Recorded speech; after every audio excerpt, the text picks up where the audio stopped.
A royal arrival in our nation's capital. King Charles III and Queen Camilla touched down in Canada. Tonight, details of their two-day whirlwind visit and a crowning moment in Parliament tomorrow.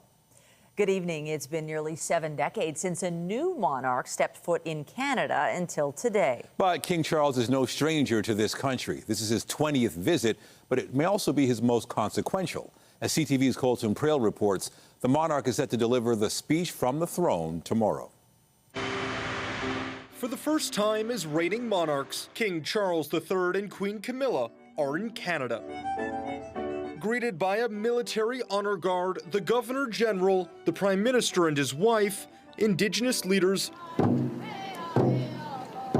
a small crowd of students, this is a long-awaited visit.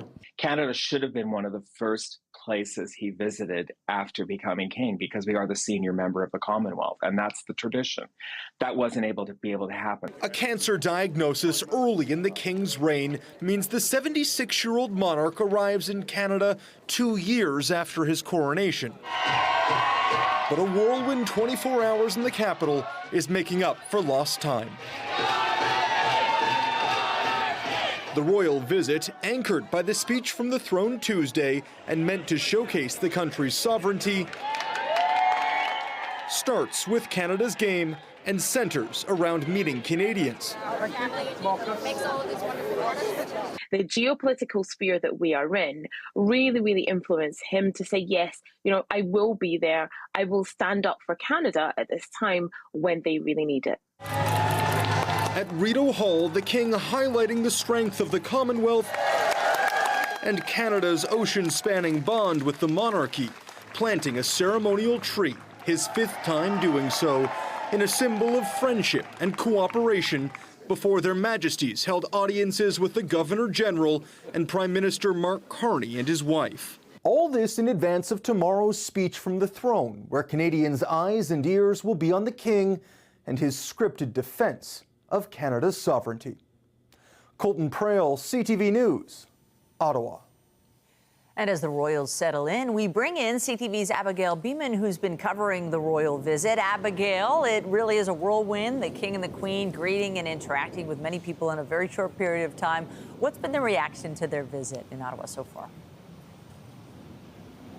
Well, I can tell you that those who come out for a chance to glimpse the king and queen are so excited to be here. And for those who got to shake a hand or have a word with His Majesty, that's why they came out here today. I'm standing here on the grounds of Rideau Hall, where we understand the king is still inside. And there was a tree planting that you heard about from Colton a moment ago. But I was here when hundreds of people, probably approaching nearing 1,000, were here to take that in, to watch it take place. And one thing I'd like to highlight from that tree planting is the dirt used to plant that tree actually comes from all 13 provinces and territories. So that tree, represents all parts of our broad country, with the king attending that tree planting. And you asked about the people that he met. There was a woman here in sort of the VIP area of meeting wearing a sash, and she is about to turn 100. And so I'm told very exciting for her to meet the king today. Now, tomorrow is really the big day, the speech from the throne at this pivotal time when our sovereignty is in the spotlight. Take us through what we can expect. Well, if you saw those pictures from the airport today, you saw them in Colton's piece, and you thought that was pomp and circumstance or ceremony, you can expect much more of that tomorrow. The king will be taken with a horse-drawn carriage through to get to the Senate to deliver the speech. We're expecting members of the public are able to come out and again hope to catch a glimpse of the king there as well.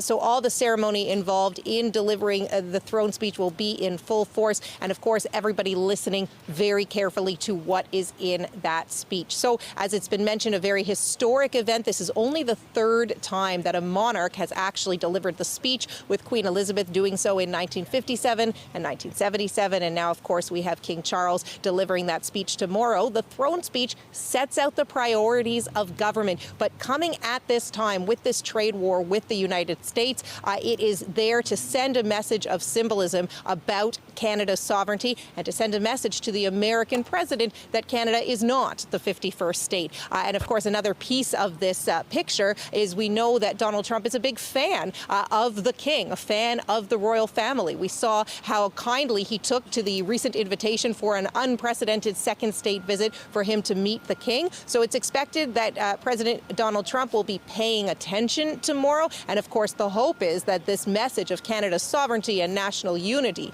will be underlined. CTV's Abigail Beeman in Ottawa covering the royal visit. Appreciate it. And we should note CTV News will have special coverage of the speech from the throne delivered by King Charles III tomorrow. It will be hosted by Omar Sachedina and Vashi Kapelos starting at 9 a.m. on CTV News Channel and ctvnews.ca. And also tonight, the newly elected Speaker of the House is dragged in as a new session of Parliament gets underway. The current agenda and old traditions coming up. But first, to the effort to keep people safe as the summer street festival season gets underway. Toronto loves a good party, closing down roadways to celebrate culture, music, and food. But in light of several recent violent and disturbing attacks, safety is top of mind. CTV's Natalie Johnson joins us live with the story. Natalie. Well, Nathan, these street festivals are in so many ways the heart and soul of summertime in Toronto. And priority number one for the organizers is the safety of everyone involved. As the warm weather ushers in the start of festival season in Toronto, city officials are looking to cross the T on safety. We got to step up our security game. So this continual explosion of Toronto soul continues to happen. It was 1 month ago that an SUV drove into a crowd at the Lapu Lapu Day block party in Vancouver, killing 11 people. In December, a car drove into a Christmas market crowd in Germany, killing 6. 14 people died in a similar incident on New Year's Day in New Orleans. In the wake of those attacks, Toronto now focused on stepping up street festival safety here at home. No matter what is happening out there globally, this city has to be about having fun when the sun is out. The city today announcing it will boost funding for festival security, an additional $750,000 to help cover costs. The use of barriers to protect against hostile vehicles among the types of measures that will be employed. The latest technology is an L-shaped hostile vehicle mitigation barrier, and it has a wheel at the back, and it will essentially stop any vehicle completely in its tracks. It'll raise the vehicle up, the wheels won't touch the ground anymore, the vehicle will stop right there. A lot of people are looking to rent those things, and they are expensive. The mayor insists that Toronto's festival season will carry on. We come together to celebrate each other, and by gosh, if we have to curtail our activities because of fear, absolutely not. Planning for a safe summer ahead. And city officials say that every event is different with a different risk profile, and they will each have their own individual security plan prepared in consultation with Toronto Police. Reporting live, I'm Natalie Johnson. Nathan, over to you. Thank you, Natalie. And we're following developing news out of the UK, where a car drove into a crowd celebrating at a Liverpool Football Club parade this afternoon. But first, a warning to viewers, the following video is graphic. Oh my God! Footage posted to social media shows the driver of an SUV accelerating into a group of soccer fans on Water Street shortly after 6 p.m. local time. It happened as players and staff toured through the streets on open-air buses to celebrate the team's title win. A 53-year-old man was arrested at the scene. Now, it's not clear how many people have been injured or what the extent of their injuries are. To Mississauga, where a teen was seriously injured in a high school parking lot this morning. Witnesses say the grade 9 student was struck by a vehicle while he was riding his bike. It happened at Our Lady of Carmel School on Trelawney Circle near Winston Churchill and Derry Road. CTV's John Musselman reports. This all happened at the side of the school around 8:20 this morning. Here's the information as we know it. A grade 9 student, 15 years old, was riding his bike when he was hit by an SUV. This happened on school property. Now, the student was temporarily trapped underneath that vehicle. Rescue crews had to free him. He was rushed to a local hospital, then transported to a trauma center. Police tell us that his injuries are listed as serious. He was breathing unconscious when he left the scene here. We don't know how this happened. That's part of the investigation. School officials say there may have been some students who saw what happened. They're also appealing for any witnesses as this investigation moves forward. But once again, the student was listed in serious condition. John Musselman, CTV News in Mississauga. There was a crash near the QEW in Mississauga this morning. A pickup truck and another vehicle collided near North Service and Cawthor Road. The pickup truck smashed into the sound barrier for the QEW, knocking a portion of it over. Emergency crews could be seen righting the vehicle, which had flipped onto its side. Paramedics say 2 people were taken to hospital. Overwhelming loss as students return to school in Walkerton, mourning the deaths of 4 students and a teacher killed in a tragic crash. Just ahead, how the community is honoring their lives and supporting the families. But first to the forecast. There's a shot there of Nathan Phillips Square. After days of wet and dreary weather, the sun finally came out today and is starting to feel like the season. Lindsay Morrison is here with a look at the current conditions. Hey, Lindsay. Nathan, sunny and seasonal. We haven't been able to say that too much lately, so it was a nice change of pace for today. Not completely dry everywhere. We're watching a couple of showers make their way through areas like Clarington, over toward Newtonville, and in through the Cobourg area. Peterborough, Barrie seeing some wet weather too, but it should remain dry in most parts of the GTA tonight. Anything that does pass by will be exactly that, fast moving. 20 degrees at this hour. It has been a little bit cooler for some lakeside communities, but not by much today. 13 degrees, for example, in Oakville. The winds are pretty light. They're now starting to come out of a southwesterly direction. We'll be at about 10 degrees overnight tonight. That, too, is nice and comfortable. But wet weather does move in for the middle of the week. We'll take you through the forecast coming up. For now, though, I'll send it back to you. Thanks, Lindsay. Students and staff returned to school this morning in Walkerton following a tragic community loss. 4 students and a teacher were killed over the weekend in a crash near London. CTV's Scott Miller reports. It was back to school for hundreds of Walkerton students following a tragedy that has shaken not only the students and teachers, but the entire community. Right now, I think it's going to be a struggle. Teacher Matt Eckert and students Olivia Rourke, Rowan McLeod, Cadence Ford, and Danica Baker were killed while traveling on their way home to Walkerton from a softball tournament in Dorchester last Friday, when the SUV they were in collided with a transport truck north of London. Not to be dramatic, but it's tough. You feel it in the community. You feel it as a parent. I'm a dad, right? And you just feel for everybody. You feel for the families. You feel for the teachers. I have friends that are teachers. They're struggling as well. A candlelight vigil held outside the school on Sunday night saw more than 1,000 people stand in solidarity with the families involved. My husband and I chose this town 10 years ago when we moved out of the city, and we wanted to be in a town where community and family go hand in hand, and we got that in Walkerton. A flower memorial outside the school continues to grow as strangers, close friends, even fellow students show their sorrow and support in the wake of such an unexpected tragedy. I just thought it'd be nice to bring flowers for them because I want to show that I support them and I truly care. Now the effects of this are far-reaching, well beyond Walkerton. 2 of the girls that passed away were members of a baseball team in Tara. That community is also coming together tonight for counseling and discussion. And there's also a GoFundMe page that some community members have set up to try and support the families during this time. It impacts massively, not only with the school, but the community, families, and so on. It's tough. It's really, really tough. At the school today, a lot of support was made available as well. Social workers and grief counselors were on site, and they'll be there as long as students and teachers need it, says the school board. I know things will look very different at least in the mind's eye of students and staff as they return this week, as we all kind of come to terms with the initial shock. I think with the school community and all of Walkerton coming together, I think it'll be a lot better to get through. In Walkerton, Scott Miller, CTV News.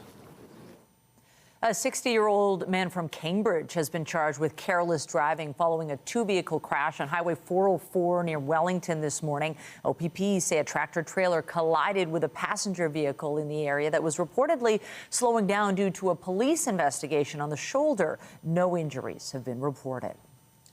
We turn to details of a major drug trafficking bust in a rural Ontario town. It is the largest ever in the community of Georgina. As CTV's Janice Golding reports, York Regional Police seized guns and drugs as part of the months-long investigation. The town of Georgina is home to about 50,000 people, small compared to cities to the south, but at the heart this spring of a huge drug bust impacting much of central Ontario. The trafficking of opioids and associated violence in smaller rural communities like Georgina has a devastating impact on the people and the families that live and work there. Today, York Regional Police showed us what they seized following a 3-month investigation called Project Madruga. About 215,000 in illegal drugs, along with 7 handguns, 4 shotguns, and 4 rifles, 9 of them loaded at the time. Weapons like this is scary to the police. It should be scary to the public, but it's also scary for the police. Police say the investigation began in February after they received a tip that a man was trafficking in controlled substances in the town of Georgina, about a 90-minute drive from Toronto.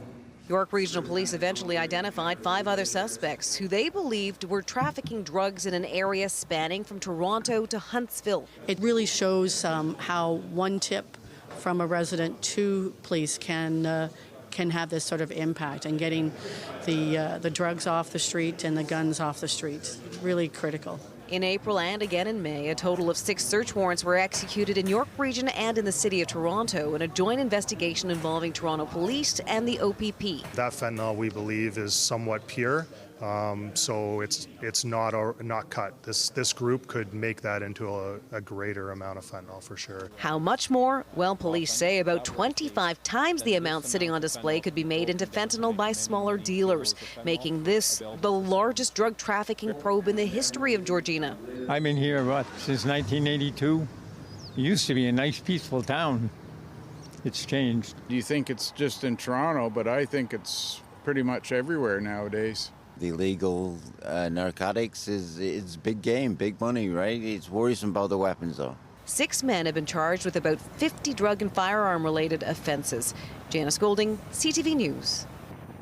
Back here at home, do you still have TTC tokens, tickets, or day passes? The clock is ticking to use them. The TTC was set to stop accepting those fare types at the end of last year following the system switch to Presto.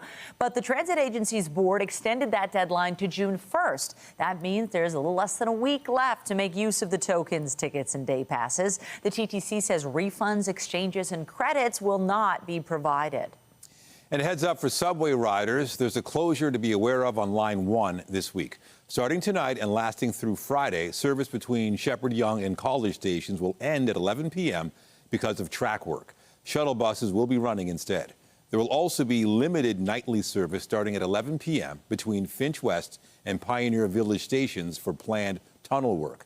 The TTC says customers can expect delays of up to 20 minutes. There was more opposition today to a new government bill aimed at fueling the economy through development in Ontario's north. Its goal is to expedite critical mineral and mining projects, but critics say it would weaken environmental rules and First Nations rights. CTV's Queen's Park Bureau Chief Siobhan Morris has the details.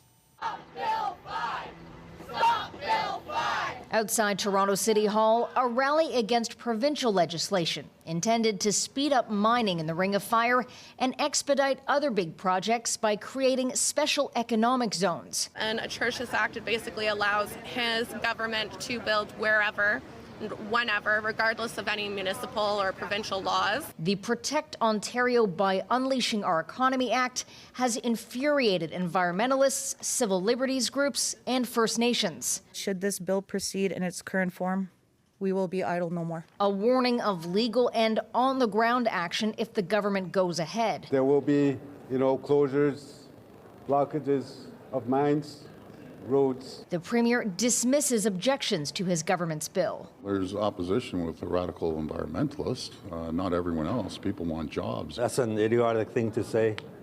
and it's so irresponsible. The Minister of Energy and Mines now says changes are possible. We can continue to work in good faith with First Nation leaders to strengthen the bill, to get it right.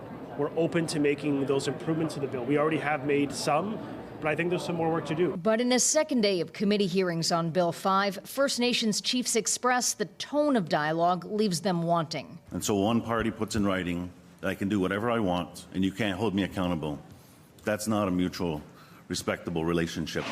The government maintains more mining in the north opens the door to new economic opportunity. These communities have no road access in a shrinking winter road season. These are top of the list items for those communities. First Nations leaders agree clean drinking water, better housing, and getting off diesel are vital. We need all these things, but it's the how. The government isn't saying what kind of amendments it's prepared to make to Bill 5, but the Premier is clear he doesn't intend to delay passing it. At Queen's Park, Siobhan Morris, CTV News. A new era in Ottawa with the resumption of Parliament and Mark Carney's ambitious agenda for the next month. But before the House got down to business today, a new referee was chosen. CTV senior political correspondent Mike Lecoutel reports. The first order of business with any new parliament is the election of a Speaker of the House of Commons. And after Conservative MPs withdrew from the race, it was a choice of 6 Liberals. In a tradition dating back centuries, Quebec MP Francis Scarpaleggia feigns resistance to take his seat as the Speaker of the House. As he thanked members for their votes, he also asked for their cooperation in keeping decorum. I would remind members that we are at the beginning of a mandate in the selfish hope that you will afford me a little grace period. That sentiment also came from rookie MP and Prime Minister Mark Carney. I have much to learn from the members of this great House. I will make mistakes. I have no doubt that you will call them out for good reason. Because this House has rules. It has traditions. Traditions that former Speaker and current Conservative leader in the House, Andrew Scheer, knows all too well. Debates should be passionate. They should be lively. The lives of Canadians are changed by the decisions we make, and so it is normal that members get enthusiastic and fiery. When the stakes are so high, often the best thing you can do is allow the players to play a little bit. Now, the number of players has grown with 343 members of Parliament, but there is one less recognized party as the NDP failed to elect 12 MPs. And the government House leader confirmed those 7 members won't get official party status. The law says 12 members. But you can make exceptions. Yeah. Why not make an exception for them? Can I make exceptions to the law? Interim leader of the NDP, Don Davies, says he's not looking for an exception, but he wants access to resources. These are all little privileges that are only afforded to recognized parties, but we should be able to get those because it'll help us do our job better. Now, part of that job is to scrutinize legislation like the Liberals' middle-class tax cut and the bill to crack down on crime like car theft. All things that the government wants to get done in 4 weeks before the summer break. Mike Lecoutel, CTV News, Ottawa. In the Gaza Strip, local health officials say Israeli strikes killed at least 46 people today. More than 30 were killed in a school-turned-shelter. Israel said they were going after militants operating there. It also blocked all food, medicine, and fuel from entering Gaza for 2.5 months before letting a trickle of aid enter last week. The move followed warnings of famine and pressure from some of Israel's top allies. Ukraine says Russia launched its biggest drone attack of the war overnight. It was the 3rd straight night of significant aerial bombardments, more than 900 drones as well as missiles. Ukraine's president said today the mass attacks make no military sense. Instead, Volodymyr Zelensky insists it's a political choice by Vladimir Putin to continue the war and destroy lives. Zelensky says the strikes show Moscow is playing with diplomacy. He called for intensified pressure on Russia to limit its military capability. A sentence was handed down in the theft of a famous portrait from an Ottawa hotel. This iconic photograph of Winston Churchill was taken from the Chateau Laurier sometime between Christmas Day 2021 and January 6, 2022. The roaring lion was then replaced with a fake. Jeffrey Wood admitted earlier this year to stealing the photograph and committing forgery. Today, the Ontario man was sentenced to 2 years less a day in jail. The portrait captures Churchill just after he delivered a wartime address to the Canadian Parliament. It was returned to the hotel after a lengthy international investigation. To Hawaii, where one of the world's most active volcanoes is at it again. Lava poured from the Kilauea volcano on the Big Island of Hawaii yesterday. The mountain started erupting sporadically in December, and there have been more than 20 episodes since then. Most of them are separated by pauses of several days. This latest one lasted about 6 hours and also sent ash into the atmosphere. The United States Geological Survey has been streaming the volcanic activity online. Coming up, a special new addition to the Little Canada attraction. The liberation of the Netherlands by Canadian Armed Forces 80 years ago, celebrated in miniature form. We'll take you on a tiny tour. And I'm Pat Foran. Coming up on Consumer Alert, there are more signs economic uncertainty is causing financial problems for Canadians. A new report shows more people are missing payments on their credit cards, loans, and mortgages, and it's younger Canadians feeling the most pressure. I'll have that story. That's just it. Average daytime high at this time of year is 21 degrees. We made it there today, and we're expected to again tomorrow. Another pleasant day. Just plan on an increase in cloud cover as the day goes on. In spite of that, we have a very high UV index for tomorrow, so slather on the sunscreen. Keep the umbrella handy for Wednesday. We'll take you through the forecast coming up. And stay with us. We've got another full night of great shows for you right here on CTV.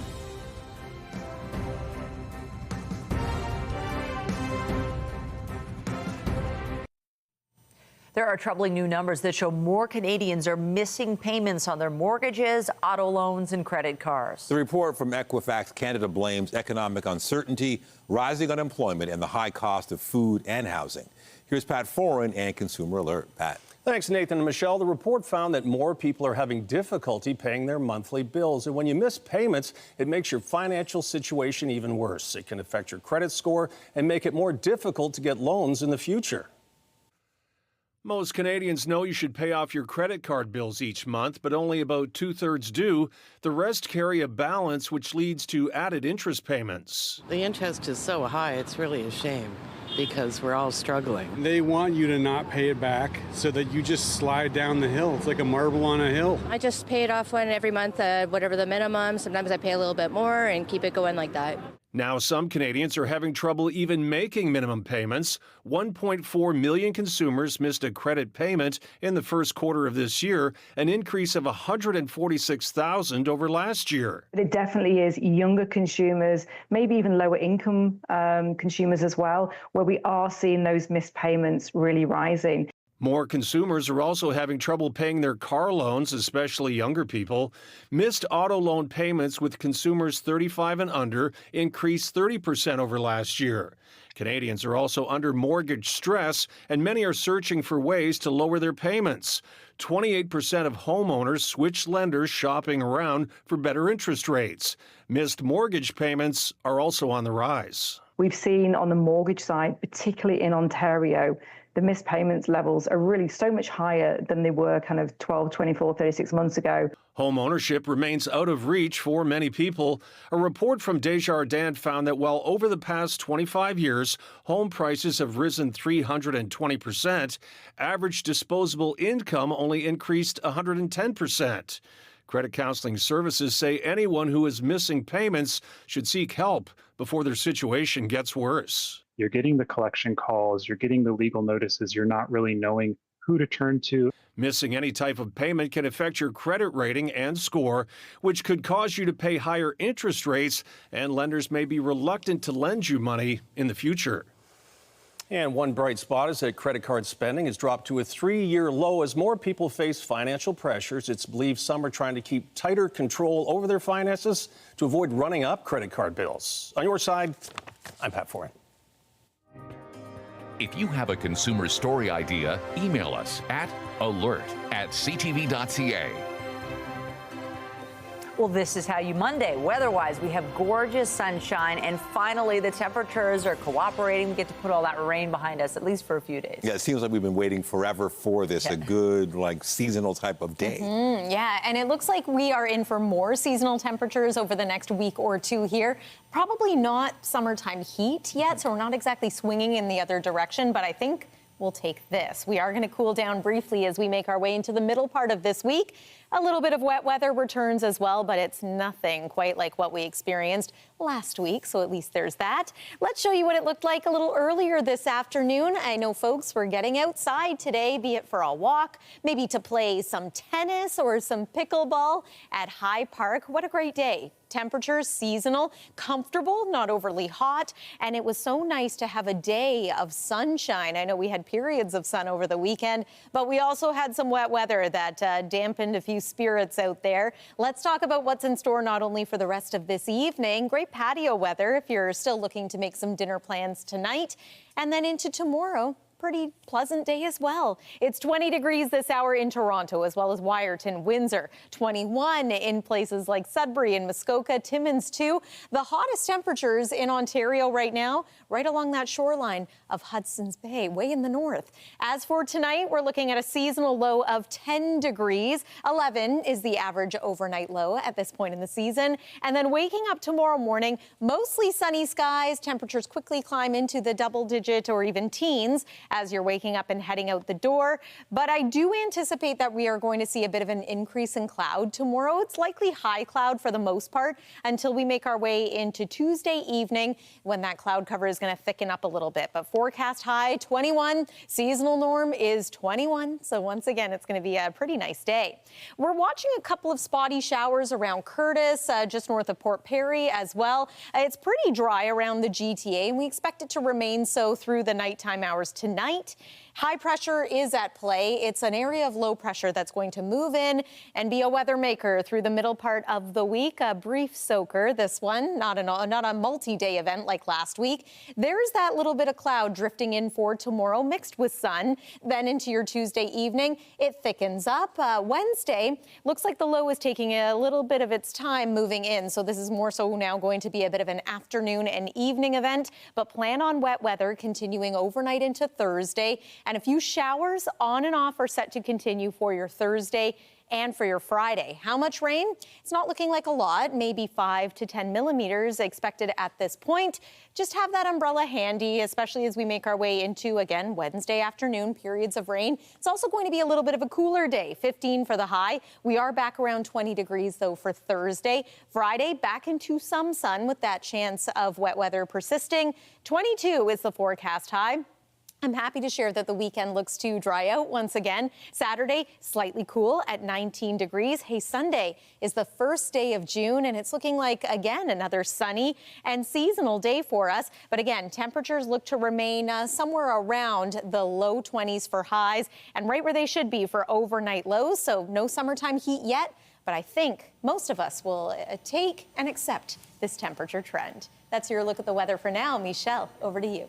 Thanks, Lindsay. Well, the OPP carried out a delicate operation on the QEW today. Officers in Burlington rescued a family of ducklings from a catch basin near 50 Road. They say they were assisted with members of the MTO to make sure the young birds were taken away from the busy roadway. Sharing on social media, another reason to slow down and move over when you see emergency lights on the highway.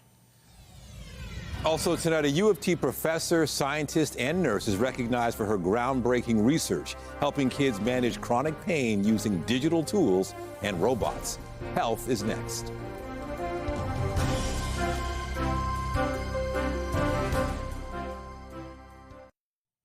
The Hospital for Sick Children has the largest pediatric pain clinic in Canada. And this year, one of its founders received a top international award for her work. CTV's health reporter Pauline Chan has the details.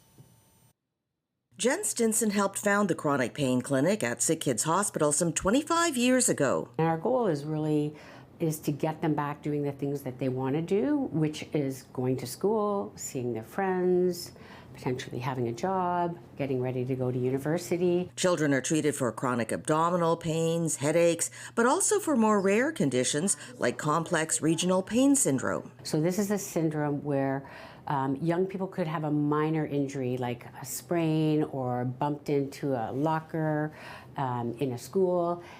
They develop acute pain, and that pain persists. And so there's changes in the pain pathways within their body that keep that pain going. The patient is assessed in this room by a multidisciplinary team with a nurse or nurse practitioner, an anesthesiologist, a physical therapist, and a psychologist. One of the challenges in pediatrics is that the medications often used in adults have not been tested or approved in children. So for sure, medications are used when appropriate, but in our clinic, the focus really is on physical therapies and psychological therapies. 15 years ago, Veena Mohabir was one of those patients after a lingering softball injury. Like, pediatric chronic pain was worse for me than my experience of breast cancer at 28. I felt dehumanized because oftentimes I wasn't believed when I was a 15-year-old kid. But Stinson's team believed her, and treatment was successful. Now Mohabir is doing her PhD in pain management alongside Stinson, who has just been awarded the prestigious Gairdner Award, the first nurse to win, and the first to shine a spotlight on pediatric pain. My program of research really focuses on how we can use digital technologies or digital therapeutics to help young people either better assess, but more importantly, manage their pain on their own. Things like using virtual reality or robots with small children, and even developing a free portal for teens to learn about and manage their own conditions. Pauline Chan, CTV News. A new report finds more than half of women in Canada say the country's healthcare system does not meet their needs. The national survey conducted by Maple and Angus Reid found 62% of women had delayed or skipped care because of long wait times. 76% of respondents believe the system is not designed with their needs in mind, while 70% feel their health concerns are not taken seriously.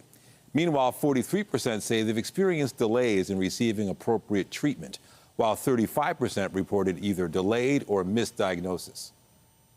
Well, Little Canada is known for shining a big spotlight on our country's most notable landmarks. Now, as the world marks the 80th anniversary of the liberation of the Netherlands, Canada's role is being celebrated at the exhibit. CTV's Jessica Smith reports. Recognizing a big part of Canada's history in miniature form. 2 weeks ago, we unveiled our 80 Years of Freedom project, which talks about the 80th anniversary of the liberation of the Netherlands. Liberated by the Canadians. The latest installation was over a year in the making and is the second historical display, the first Vimy Ridge. We want to do here at Little Canada is tell stories, yes, but more importantly, evoke a sense of wonder and curiosity about our country. The display is a miniature replica of the real thing located in Mississauga, sharing stories of 40 different people. 20 stories of Canadians who liberated the Netherlands, and 20 stories of Dutch citizens who were liberated by the Canadians. Each piece meticulously designed in-house. 15-20% is 3D printed, and even then we still have to design and assemble and paint. Taking iconic life-size Canadian scenes and historical moments and shrinking them down so you can travel the country from the corner of Yonge and Dundas. Up next for Little Canada are their preparations for their Canada Day celebrations, with a special surprise for the first 1,000 visitors. Jessica Smith, CTV News. After the break, forced to pay a lot of dough. A judge approves a $500 million settlement in a bread price-fixing case.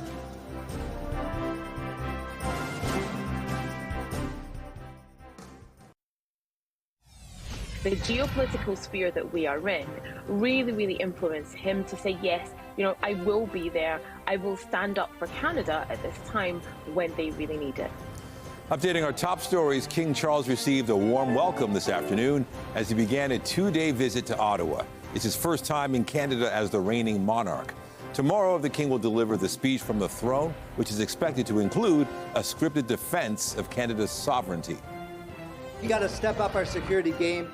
So this continual explosion of Toronto soul continues to happen. Toronto is increasing funding by $750,000 to protect people at festivals this summer. The measures include barriers to stop hostile vehicles. The decision follows a number of deadly attacks in Canada and elsewhere. The trafficking of opioids and associated violence in smaller rural communities like Georgina has a devastating impact on the people and the families that live and work there. An investigation by York Regional Police has yielded about $215,000 in illegal drugs and 15 guns. There was a tip in February about the trafficking of controlled substances in Georgina. 5 additional suspects were later identified, alleged to be trafficking in an area from Toronto to Huntsville. 6 men have been charged. Remember to keep up to date day and night at ctvnewstoronto.ca and by downloading the CTV News app. The U.S. president is delaying tariffs on the European Union. BNN Bloomberg's Mirella Fernandez has more. The U.S. president has pressed pause on tariffs targeting the European Union. They were supposed to take effect next week. Trump had threatened a 50% markup on European goods on Friday, calling the 27-nation bloc uncooperative in trade talks. But a weekend call with the EU chief led him to delay the tariffs until July. Here's how the trading day ended. The Canadian dollar is slightly down to 72.80. West Texas Intermediate ended the day at 61.53. Our fix on Western Canadian Select has it up to 51.01. And the TSX shot up 193 points today to 26.073.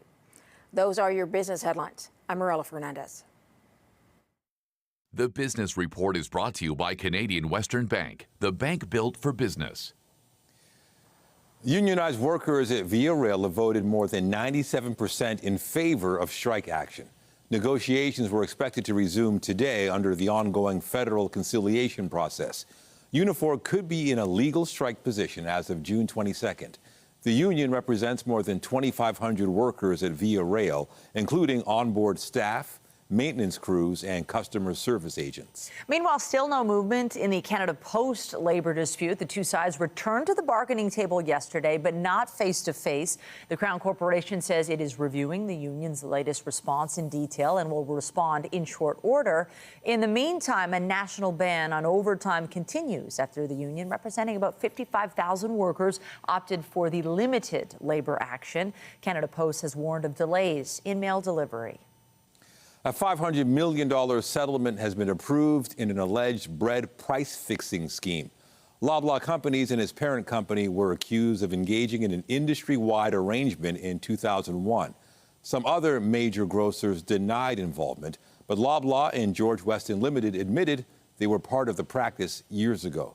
Customers who bought bread between January 2001 and December 2021 and did not previously take a gift card from Loblaw will receive up to $25. The Toronto Blue Jays kicked off a series in Texas this afternoon, hoping to end a 3-game losing streak. 3-0 green light and a fly ball to right field. An RBI sac fly by Alejandro Kirk put the Jays up 2-0 in the fourth. Texas would cut the lead in half with a home run in the bottom of the inning, but that is all the Rangers would get. Game 2 is tomorrow night. Just ahead, track and field day without barriers. Toronto students converge for a taste of competition that puts participation first. Tonight, meet the Canadian creator behind the throne's unique design. A lot of things going through my mind. Will he like it? Will he be comparing it to what he sits on in Buckingham Palace? I don't know. How the new concept is carving out a piece of history. Later on CTV National News.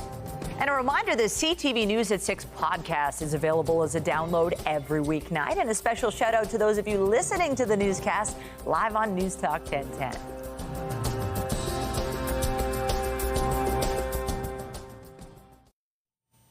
Finally tonight, a field day where all can find their stride. CTV's Beth McDonnell takes us to a track meet where physical barriers aren't an issue.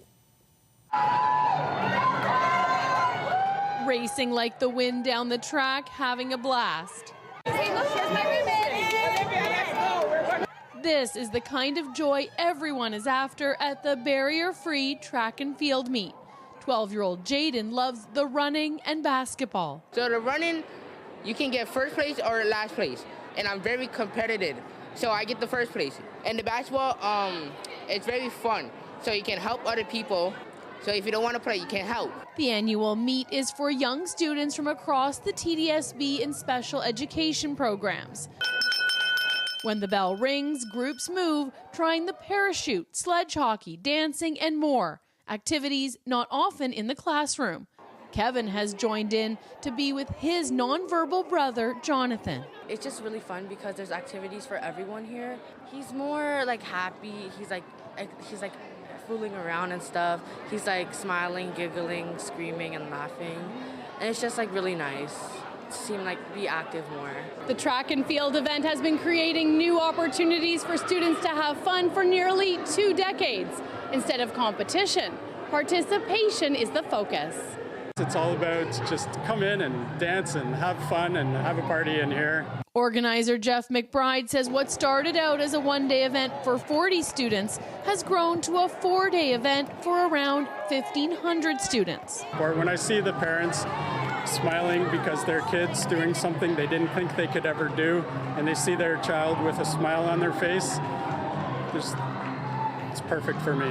Jaden, too, sees the benefits of his fellow students coming together. Very good. I saw one special kid.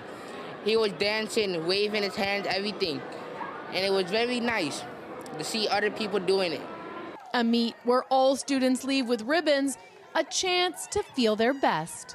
Beth McDonnell, CTV News.